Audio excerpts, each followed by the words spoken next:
The pushing contest. Psalm 44, verse 5. Only by your power can we push back our enemies.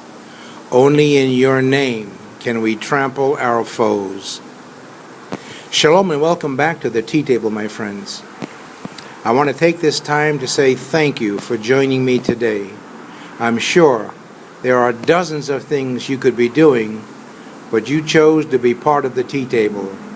And for that, I just want to say thank you. Remember when you were a youngster in grade school or high school, or maybe in your own family if you have brothers or sisters, and you got into a pushing contest. Maybe your pushing contest was verbal or even physical. And we've all seen it at one time or another. One person pushes another and the other person pushes back, and the pushes get a little harder each time, until the weaker decides he or she can't win and either runs away or says something indicating that this contest is over. If it was a verbal pushing contest, then the conversation just went back and forth until one of the combatants gave up and the other won. In the Lord of the Rings movies, we see a major pushing contest when the dark army comes up against the good army. And in that case, there are thousands of pushings going on. I remember when I was in high school in Mount Vernon, New York, and I got into a verbal pushing contest with another classmate. And it went on and on until I said, my entire family could beat your entire family, starting with my older brother. Well, that started it. And since we found a loophole that now involved our older brothers and got us both off the hook, we decided the older brothers should deal with the problem that we started. When I got home, I told my oldest brother that he had to fight my classmate's oldest brother for our honor. Who is his older brother, I was asked. When I told him, he just hauled off and knocked me down and told me I was crazy. How was I to know that I just pitted my older brother up against an international kickboxing federation 4 times martial arts kickboxing champion? Well, we have all been in situations that required a pushing contest.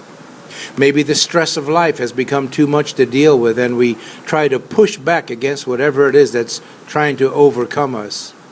Maybe there's a division in the family that are bringing about a wedge, and we try to push back to hold on to the family. Maybe the Lord has called you to do something or give up something that you don't want to do, and we try to push back against the Lord. You know, there are so many situations in life that come against us, and that, my friends, is a pushing contest. And many of them, no matter how hard we try to push back, it would seem that it is a no-win contest. Like Jacob, who was in a pushing contest with the angel of the Lord, sometimes in our losing is where we actually win. In Psalm 44, verse 5, only by your power can we push back our enemies. Only in your name can we trample our foes. My friends, there are so many enemies out there that seem to be always pushing against us. This is why we are called to a life of knowing who our enemy is and why we need to be knowledgeable in spiritual warfare. The main thing we need to realize is who it is that goes before us to battle for us. Psalm 60, verse 12, with God we will gain the victory, and He will trample down our enemies. Deuteronomy 3, verse 22, we are told, don't be afraid of them, because the Lord your God Himself will fight for you. If Deuteronomy 20, verse 4 doesn't get our attention, check your pulse. For the Lord your God is the one who goes with you to fight for you against your enemies to give you victory. As I continue to search the Word of God, I still cannot find any verse or passage that tells me that I am to go up against my enemies all by myself.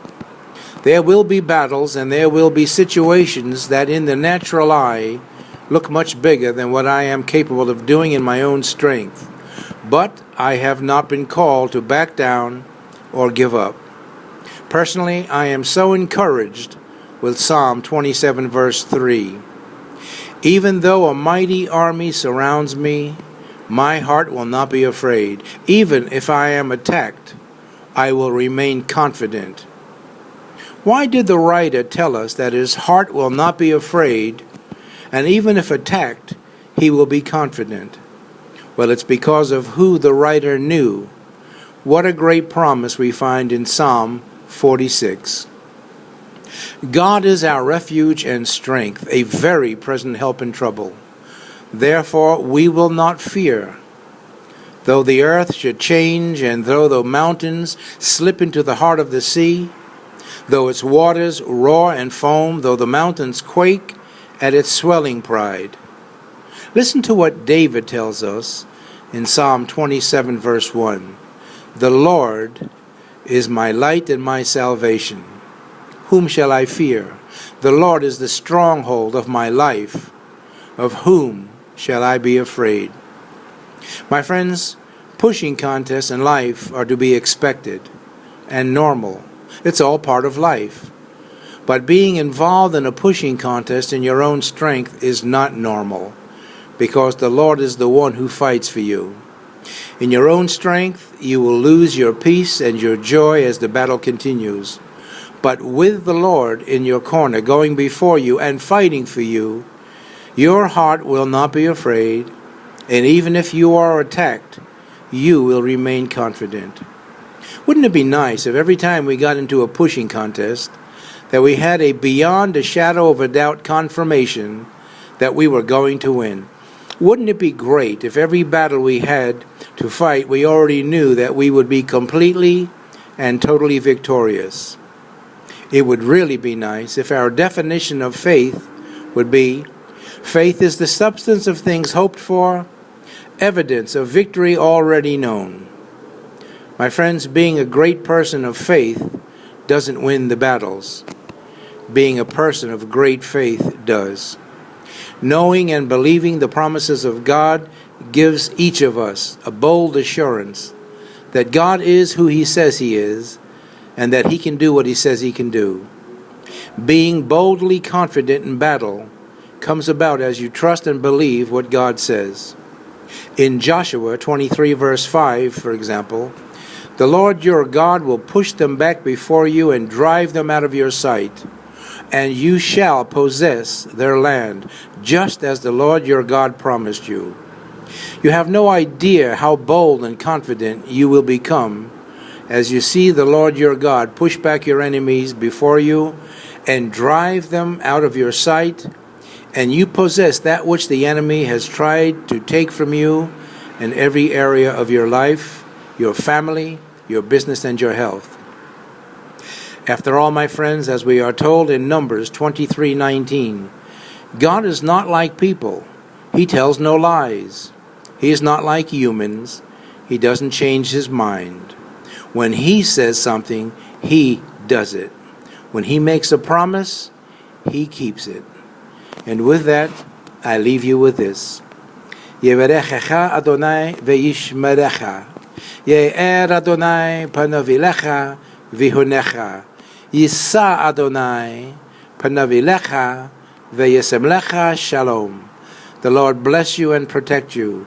The Lord cause the light of His face to shine upon you and be gracious to you. The Lord turn all of His attention to you and give to you the peace of God. God bless, my friends, and I'll see you again next week at the tea table.